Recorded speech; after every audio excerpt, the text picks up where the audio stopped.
This is your World War III update. The protests that are spreading right now are not what they seem. Today I'm going to be sharing perspective that you're absolutely not going to hear anywhere else. Protests are spreading to Atlanta, Chicago, New York City, LA like clockwork, as if on cue, as if being fomented by some centralizing force. Obviously that narrative is going to be heavily politicized, but I got some perspective that you absolutely are not going to get anywhere else. I guarantee you. Right now they're talking about deploying the National Guard to these other states that are starting to show some signs of civil unrest. Still relatively small in scope compared to what we were used to in 2020 and even years gone by. These seem like fairly smaller scale disturbances that should not elicit the deployment of the National Guard, but we're going to get to why the government is overreaching in the way they are, and in some cases even leapfrogging the National Guard in violation of posse comitatus, putting actual Marines on the streets. Why would they be going to such an extent? Okay? Now, there's two things to consider here. One is timing. Look at the timing of this.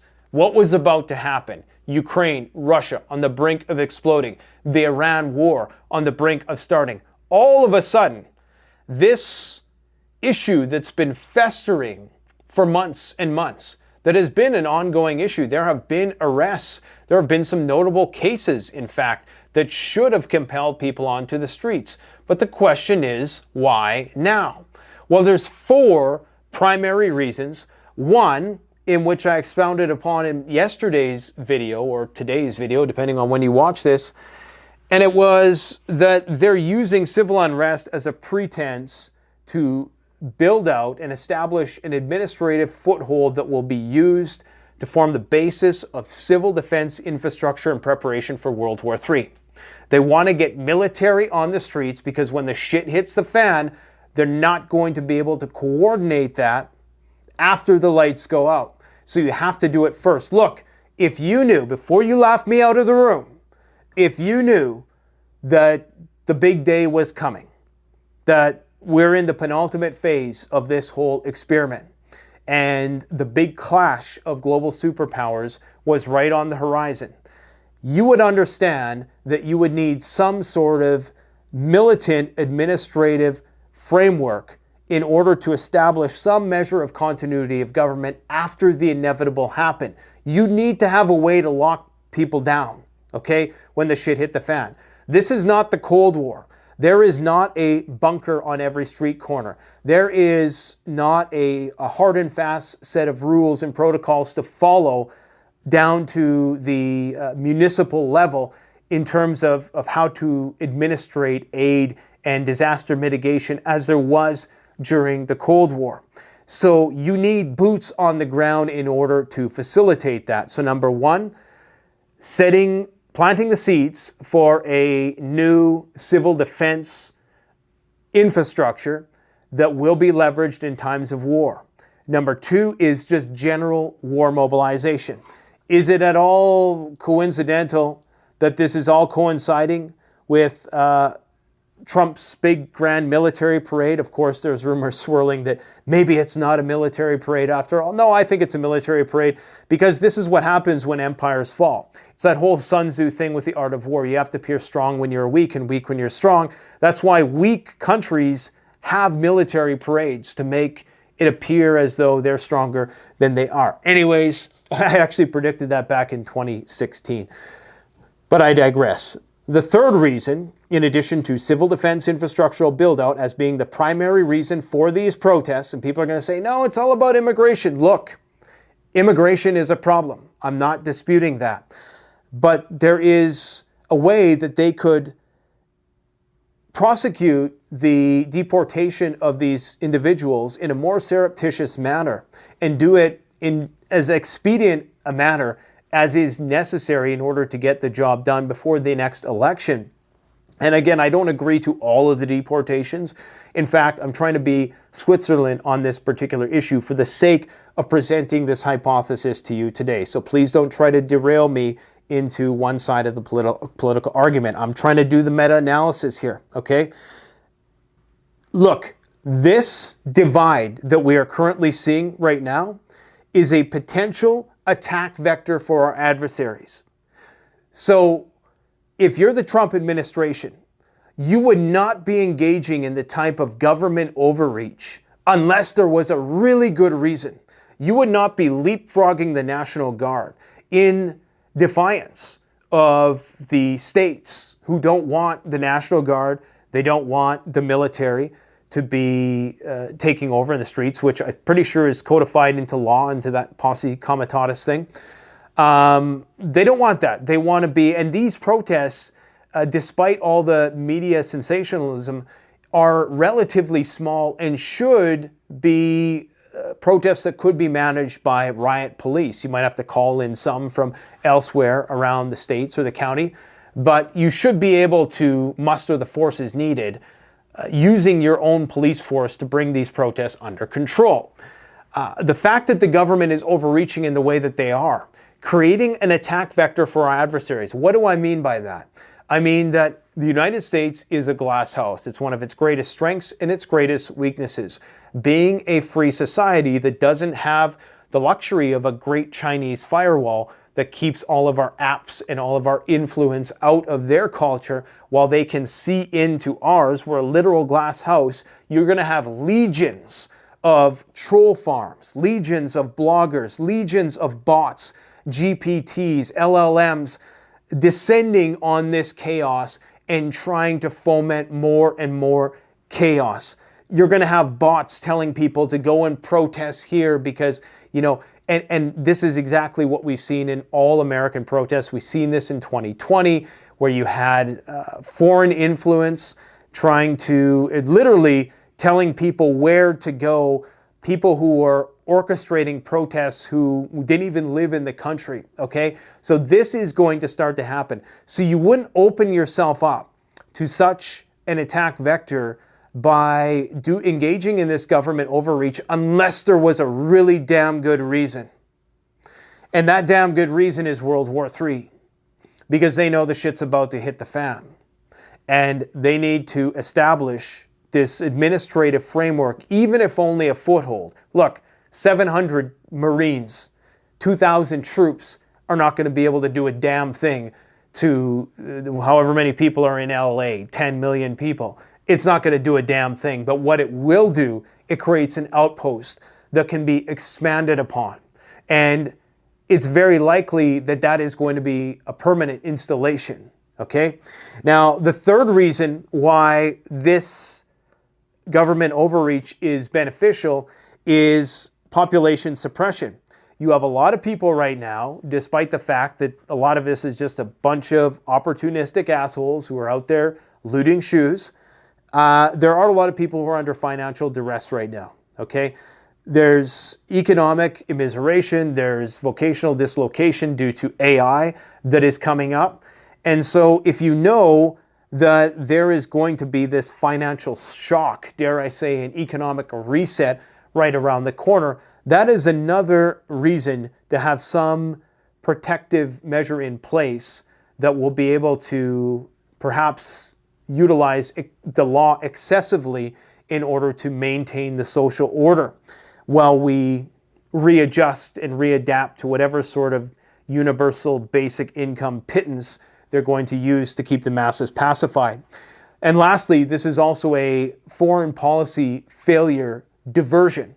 This is a diversion away from the fact that there indeed are wars that are ramping up to a fever pitch as we speak, and another war that is on the cusp of beginning in Iran. This is a great diversion from foreign policy failures and the fact that these wars are escalating in ways that we've yet to see so far throughout the nature of these conflicts. So civil defense, war mobilization, population suppression, and foreign policy diversion.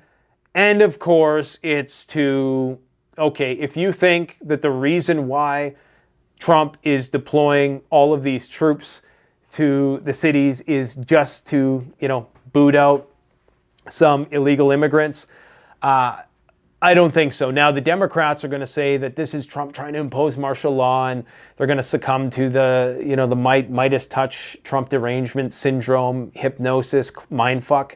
And you're going to get the people on the other side that, are all gung-ho about this, which is so ironic, because AJ, for example, InfoWars, for years, he was warning us about posse comitatus, martial law. The government and globalists are coming to bring in martial law. Well, here we are. Elon warning us about free speech. He's editing his own AI to spew his own brand of propaganda. They're bringing in the technocracy. So all the people who have been saying this shit are now quiet. So that's my new reverse Kramer litmus test, is reverse Alex Jones. If Alex Jones ain't talking about it, the shit's probably going down. All right? And nothing could be more symbolic than the fact that you got tanks rolling through Washington, D.C. in this manner. Well, of course, you have the National Guard deploying to all the states in a time of such geopolitical sensitivities that that this is going to be exploited by our enemies. So there's only one reason why they're doing this, guys. It's to get ready for the schnitzel to hit the fitzel, as I always say. And this is something that Osint Skitzel, I think that's what his name, he made this up because this is kind of a good litmus test for, how the degree of violence, I suppose, in the cities and civil unrest. The AI car riot index. So these Waymo cars, they were being called to certain places and they were blowing up the cars. And I have to laugh because it's symbolic. I know I'm being somewhat facetious about it, but it is kind of a rage against the machine in a weird sort of way. Anyways, if the cars are rolling smooth, that means peaceful protests. AI cars are operating normally. Autonomy alert. Minor unrest, AI rerouting or avoiding hot zones. Digital exodus, serious riots, all cars suspended or fleeing city. System collapse, grid offline, no AI, no order, streets belong to chaos. And so I think a lot of the Waymos got shut down or were in this digital exodus phase for a brief period of time. Interesting way to look at it. LA has now imposed a curfew between, I believe it's 8 p.m. and 6 a.m. I'm not sure how lucky they're going to be to enforce that. Downtown LA curfew now in effect. This is a map of the, I don't think this is real. I think somebody just put a bunch of dots everywhere. And again, you have to be asking yourself, okay, who is the centralizing power orchestrating all this stuff? A lot of people are going to jump to, it's George Soros and the globalists. It might be, or this might be exactly what Trump wants, right? Or I hate saying Trump. I hate saying Trump and Newsom because this is beyond. You got to look beyond the puppet, okay? Trump is a puppet, okay? You got to look at the guy who's manipulating the puppet, the hand up the puppet's ass. And just remember, this all played out in Civil War. You guys remember this scene from Civil War where they were predictively programming us for what's about to happen, and they bust into the White House. And this is the presidential spokesperson, I guess Catherine Levitt would be the equivalent.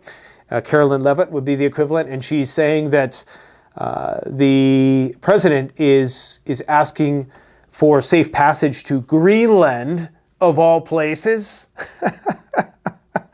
You can't make this shit up. Life imitates art. As Warhol would say. The Britons are hoarding cash amid economic uncertainty and fear of outages. Yeah, cash is important. Get some cash out of the bank. But just remember, it's being debased every day, so don't take out too much. Okay, now we got to check out what Medusa. Look, Tulsi, the streak in the hair, it looks cool. I'm not hating. It looks cool, but it also gives off some supervillain vibes. That's all I'm saying. And one great way to gauge the veracity of what a politician is saying is watch what they say with the sound off. Because then you're getting the nonverbal. They say 80% of communication is nonverbal. Then you get the essence of what they're saying, and you can tell as to whether or not they're bullshitting you. And from this, I'm getting condescension, I'm getting insincerity, I'm getting disingenuousness, I'm getting patronizing. It's as if she's talking to me as if I'm a toddler chewing on a crayon. All right? Tulsi Gabbard has this creepy way of talking. And as much as I agree with the sentiment and the moral of what she's saying, the delivery is very suspicious and the timing is suspicious. That's what you need to understand. This is the director of national intelligence, okay? The head of the CIA, essentially. Now, she is the one that should know about everything that is going on, right? In theory. She's new to the job, obviously, so grant her a little bit of leniency there. But the fact that this soliloquy that she is doing happened when it happened. And what this is, if you don't know, okay, I suppose I should provide an overview here. So basically she's talking about, she visited Hiroshima and she's droning on about the consequences of nuclear war. All good stuff, but really just boilerplate, elementary level analysis of nuclear war. Nuclear war, bad, essentially, okay? Which is, granted, there's a lot of people who are oblivious to the risks of nuclear war. However, the manner in which she presents this information, it's got the sad, music in the background, it's very dramatic, and I'm trying to figure out what the real ulterior motive of this actually is. Because when it comes to these public service announcements and these messaging, and this is typically out of the scope of this role, like I don't remember, what was it, Avril Haines? Was that her name? I don't remember her ever giving a PSA like this, which was, anti-nuclear in nature. Nonetheless, whenever they're giving you messages, whenever the government, that old truism about the government moving its lips, they're lying. Okay, true. But it goes deeper than that.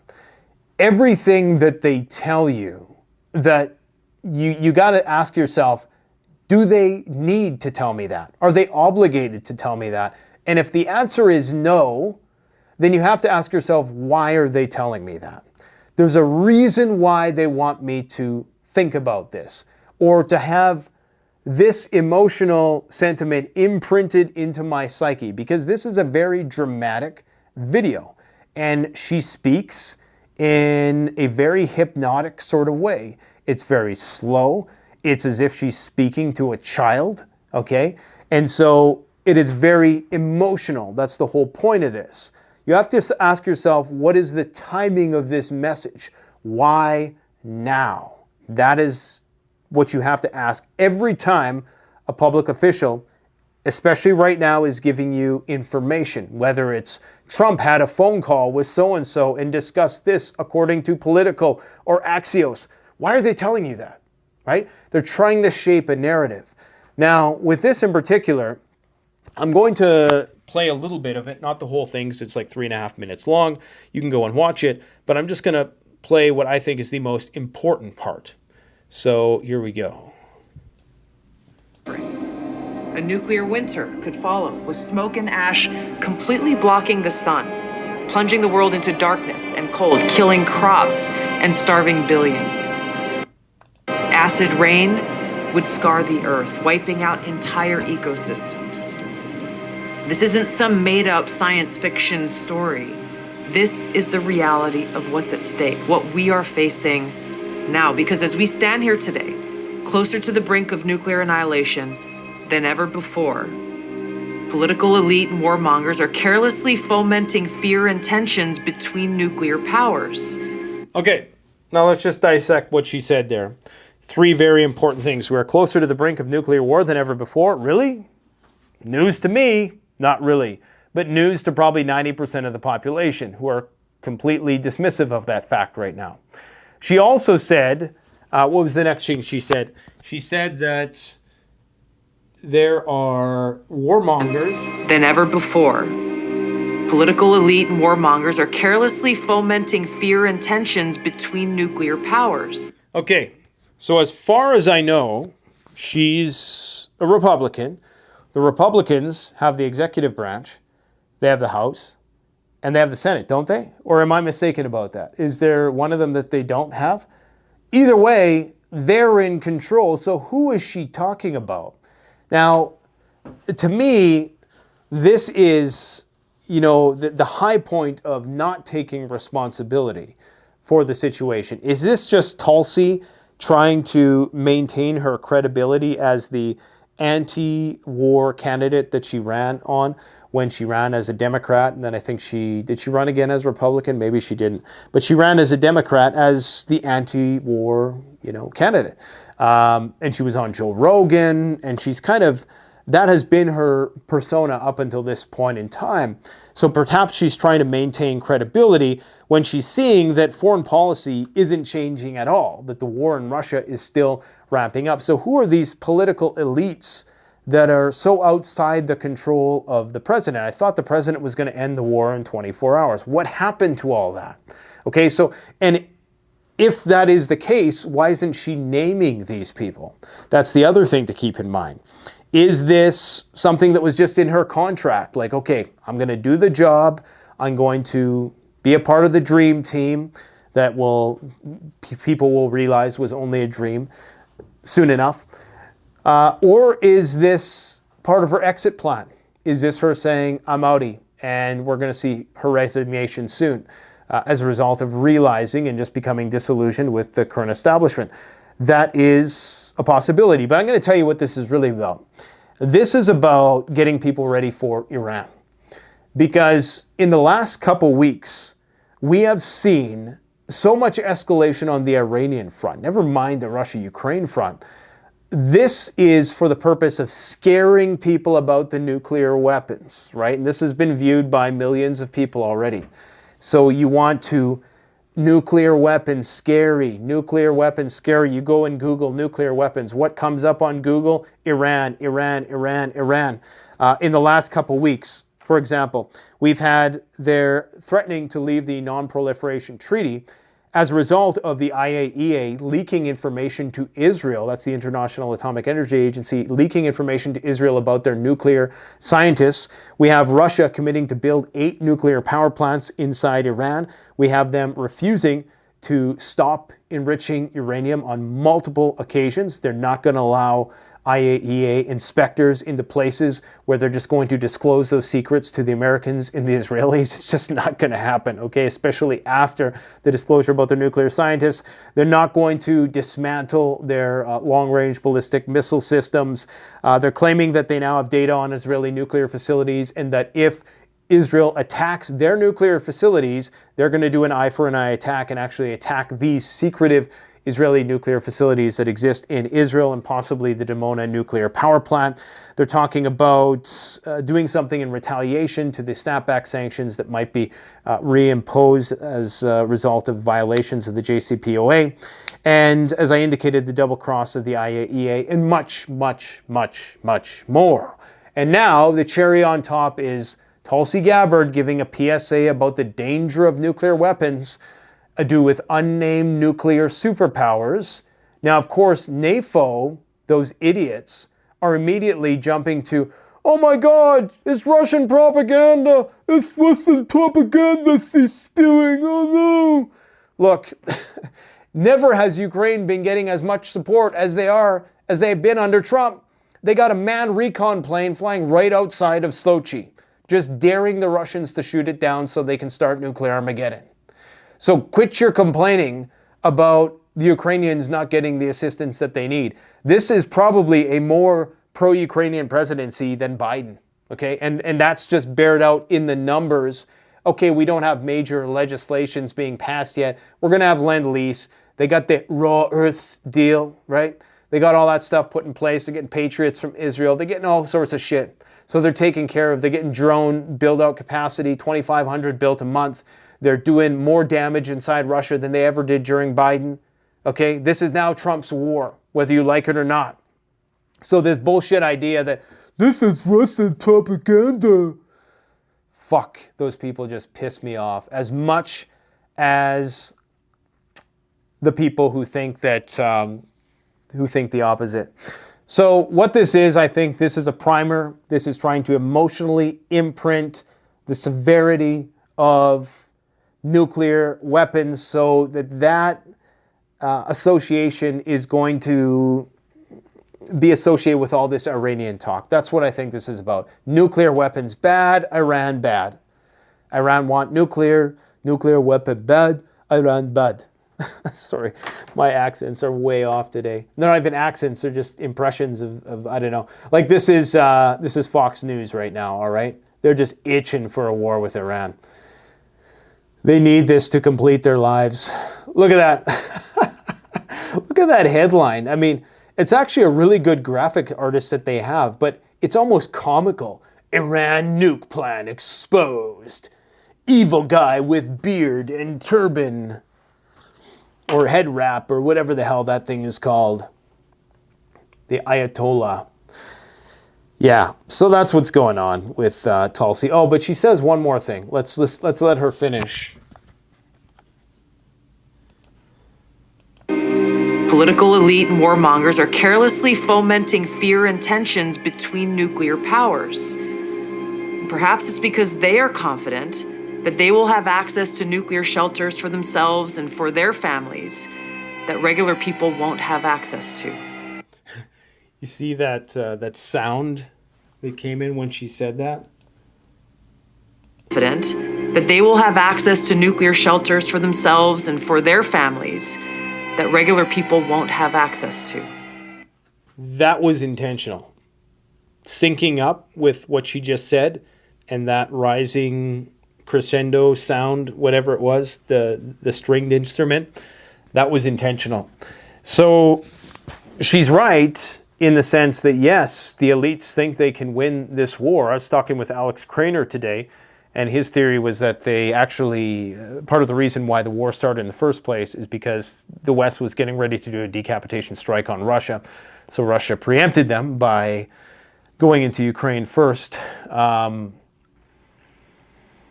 She's right, but which elites is she talking about? And is she talking about the Russians? That's the thing. This is so open-ended. Is this signaling to Russia? Is this subterfuge? Is this misdirection? Is this trying to act as though that there are elements within the White House that are against the grand agenda, which is inherently anti-Russian, in order to hope that the Russians will keep their guards down so that we can do more attacks on their nuclear triad? You see what I mean? You can't take this shit on the surface, because what they're telling you is it's not just irrelevant, it's the timing. So why is she saying this now, at this point in time? If you were to take this at face value, you would say, well, it's because the Russia-Ukraine war is reaching a fever pitch. Well, why wouldn't she say that? She's we know that the CIA is implicated in these attacks.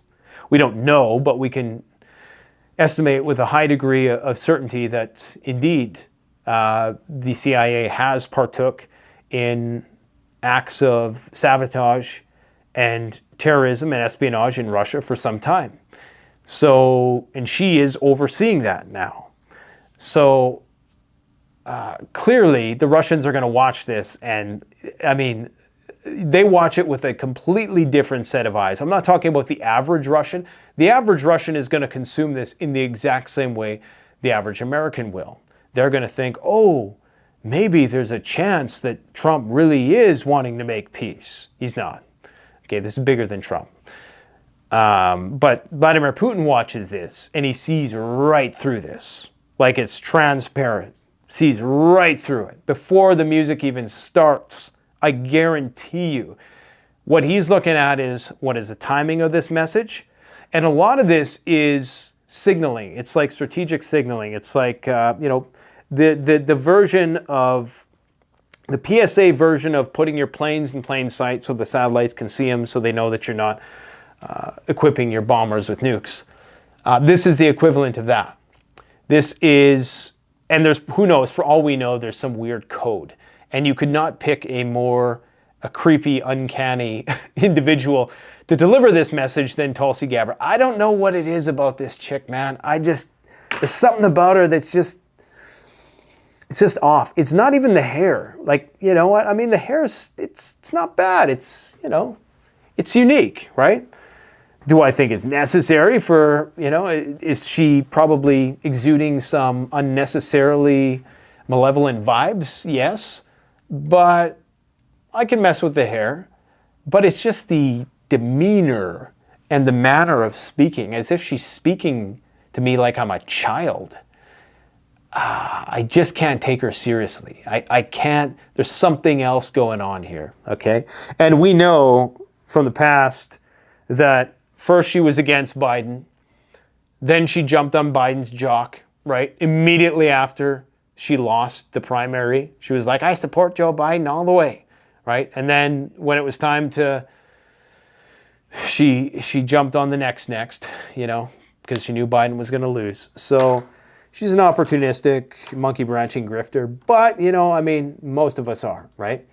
I mean, nobody's perfect. So, you know, you can't hold anybody to higher standards than anybody else. But I would say if you're the national security advisor, I mean, you just got to understand, you don't get put in these positions unless you have a price. All right? That's all there is to it. So it is what it is. Anyways, in terms of what's going on with Iran, they're saying that they're criticizing the anti-Iran resolution by the United States and 3 European countries as provocative and misguided, warning that any reckless decision by the IAEA Board of Governors would prompt an appropriate response from Tehran. Iran knows that Israel is getting the name of its nuclear scientists from the IAEA, and despite the fatwa on Iranian nuclear weapons, which is a religious edict which I presume extends back to the Quran, unfortunately there wasn't nuclear weapons when the Quran was written, so I presume that that's largely open to interpretation. So this notion that nuclear weapons are anathema to the religious teachings of Islam, I think that's a subject of debate. I think they could likely rationalize it like you can rationalize anything in a religious holy book, which is largely subjective and open to interpretation. So yeah, I think that that war is coming. And what better cover than nationwide protests and military in the streets for when the lights go out because the cyber attack hits. We're overdue for a cyber attack. Guys, if you want to prepare, go to CanadianPreparedness.com. We have a food subscription service. We use AI. We have about, several hundred varieties of different types of freeze-dried meals, the high-quality stuff, not the garbage. Stop buying the garbage. If you go and you buy a bucket of food nowadays, knowing what the prices are nowadays, and it's saying 30-day food supply for under $100, you're getting ripped off. It tastes like dog food. And do not give me that bullshit about how you're just going to rise to the occasion and eat dog food when shit hits the fan because you're a hardcore survivor. You're not. You're going to be bitchy. You're going to be pissed. Do the right thing. Get high-quality foods. In the very least, just get rice and beans in buckets and Mylar bags. Okay? It's going to taste way better than the dog food, shitty-wise. Or you can get yourself a subscription box from CanadianPreparedness.com where we, every month, use AI to get you an assortment of food which is equivalent in value, equivalent in different types of proteins and nutrients. So like 1 month, you might get 15 different varieties because maybe there's less meat varieties and there's more fruit and desserts and grain-based entrees. The next month you get, like a can of chicken or something, but it's all priced accordingly. You get a discount on the food. Every month it's randomized, so you never know what you're going to get, so you can diversify your pantry. Go through the link in the description below. That's the best way you can support the channel. Yeah, and share the videos if, you think somebody is cool enough to deserve this level of information. But please comment, share your thoughts below, and let's get the conversation going. I'm hoping to start doing live updates soon. The problem is I'm such an analytical person that I like to think. And I don't like doing on-the-fly commentary because I'm a person who has to, at the risk of not being reactive to the information. And I need to at least step away from the information for a few minutes or a half an hour before I can formulate some sort of theory as to what's going on. So that's why I tend not to do a lot of live stuff, because I don't think I have a lot to contribute in that respect. It would be just me aggregating information and disseminating it as it is. And I think there's enough people doing that at this point. But if people really want me to sit there and read the news headlines like some sort of mindless automaton, then maybe that's what I got to do. Maybe if that's what the people want, I can do that. And we can just sit there and disseminate OSINT all day. I see myself going down on that arc at some point in time, but for now, I'm still trying to figure out what the hell's going on. And it appears as though they're getting ready for the big one. Because if I knew that it was going to hit the fan, I mean, if you knew, you knew. If you knew with 100% certainty that a big war was coming, why wouldn't you provoke people a little bit so to create a pretense, or under the pretense of civil unrest, bring in the military that you know you're going to need to reassert social order after the radioactive dust cloud settles? Let me know what you think in the comment section below.